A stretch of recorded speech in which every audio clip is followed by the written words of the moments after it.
Kita semua kan suka ya sama cerita yang bagus. Tapi, gimana kalau narator dari cerita paling penting yang pernah Anda dengar, yaitu cerita hidup Anda, ternyata nggak bisa dipercaya?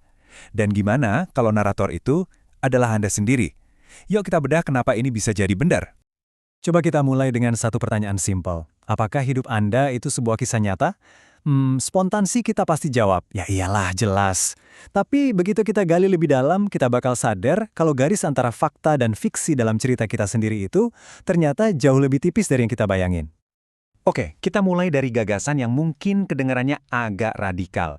Anda adalah karakter fiksi. Biar paham, kita coba lihat bedanya diri Anda sebagai orang nyata sama karakter yang ada di dalam buku. Dan percayalah, bedanya itu sama sekali nggak seperti yang Anda kira. Begini beda filosofisnya. Sebagai orang nyata, Anda itu secara ontis gemuk. Artinya, masa lalu Anda itu lengkap.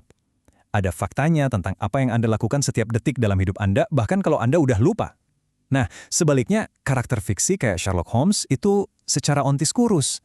Nggak ada fakta soal sarapannya hari Selasa, kalau penulisnya nggak nulis. Sebagian besar masa lalunya ya halaman kosong aja. Nah, disinilah bagian serunya. Gimana kalau bagian paling penting dari diri Anda, yaitu identitas Anda, sebenarnya nggak gemuk dan padat, tapi malah kurus dan bisa diubah-ubah. Persis kayak cerita fiksi? Biar lebih kebayang, yuk kita masuk ke bagian kedua, buku tentang Anda. Coba deh kita pakai metafora identitas kita itu kayak sebuah buku yang lagi ditulis. Dan tintanya adalah ingatan kita. Coba bayangin deh, hidup Anda itu sebuah buku. Setiap pengalaman, setiap momen, semuanya tercatat di halamannya, ditulis pakai tinta khusus, di saraf kita, dari kita lahir sampai nanti. Inilah buku tentang Anda, yang halamannya terus nambah tiap detik. Oh iya, tinta yang dipakai nulis buku ini bukan ingatan soal fakta ya, kayak Paris, ibu kota Perancis. Itu namanya memori semantik. Tinta ini adalah memori episodik, ingatan tentang pengalaman itu sendiri. Waktu Anda ingat suara tawa di pesta ulang tahun, atau wangi tanah pas hujan pertama. Nah, itulah yang bikin buku ini jadi bener-bener punya Anda. Kutipan ini pas banget buat ngegambarin poinnya. Kita percaya kalau diri kita, identitas kita, itu dibangun dari tumpukan halaman-halaman ingatan episodik ini. Singkatnya, kita adalah apa yang kita ingat. Sekarang kita masuk ke bagian ketiga, di mana kita nemuin plot twist pertama yang gede banget di buku Anda, Samudra Kelupaan.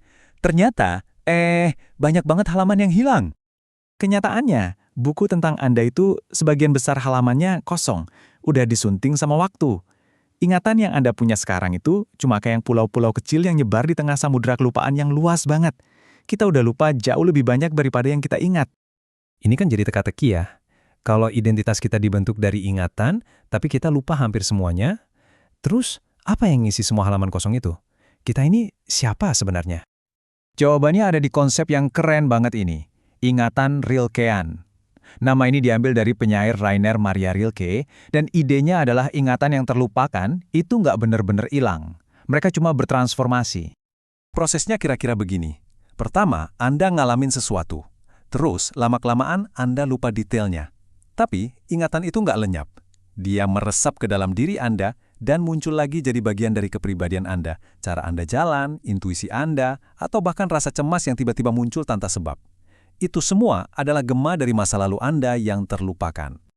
Oke, jadi kita udah tahu nih, sebagian besar buku kita kosong, dan kekosongan itu justru ngebentuk diri kita secara nggak sadar. Tapi, gimana dengan halaman yang ada tulisannya? Nah, di bagian keempat ini, kita ketemu plot twist yang lebih gede lagi. Pasir hisap ingatan. Ini nih yang mungkin paling bikin kaget dari semuanya. Pulau-pulau ingatan yang kita pegang erat itu ternyata nggak stabil. Mereka bukan rekaman masa lalu yang akurat. Setiap kali Anda mengingat sesuatu, Anda itu sebenarnya lagi nulis ulang ingatan itu.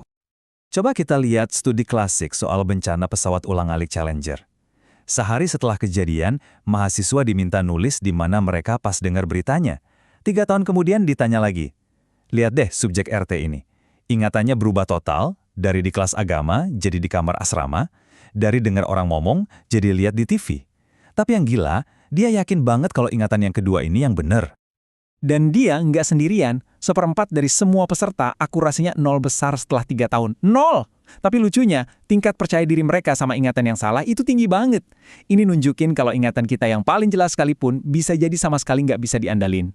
Proses di baliknya ini namanya rekonsolidasi. Gampangnya gini, tiap kali Anda membuka sebuah ingatan, ingatan itu jadi lunak lagi, kayak lilin yang anget dan gampang dibentuk. Nah, pas Anda menyimpan lagi, bisa jadi Anda tanpa sadar ngubah ingatan itu, nambahin emosi yang Anda rasain sekarang atau detail baru. Anda secara harfiah lagi ngedit masa lalu Anda setiap kali Anda mengunjunginya. Oke, di bagian terakhir ini, mari kita rangkum semuanya. Dengan buku yang sebagian besar kosong dan tulisan yang terus berubah, apa artinya ini semua buat Anda? Inilah saatnya untuk menulis ulang kisah Anda. Jadi, inilah realitas baru Anda. Buku hidup Anda itu ternyata sebagian besar kosong. Halaman yang ada pun terus-terusan diubah. Artinya, masa lalu Anda itu bukan fondasi yang kaku, tapi sebuah cerita yang terus berkembang. Dan Anda adalah narator yang nggak bisa dipercaya dari kisah hidup Anda sendiri. Kesadaran bahwa kita ini narator yang nggak bisa diandelin membawa kita balik lagi ke pertanyaan di awal tadi, soal fiksi dan kenyataan. Ingat kan perbandingan soal orang yang secara ontis gemuk dan karakter fiksi yang kurus?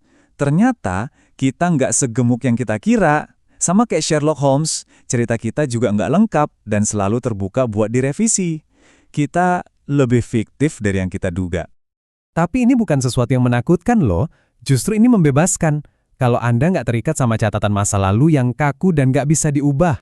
Maka, pertanyaan paling penting sekarang bukannya siapa saya berdasarkan masa lalu, melainkan kisah apa yang akan Anda tulis untuk diri Anda selanjutnya.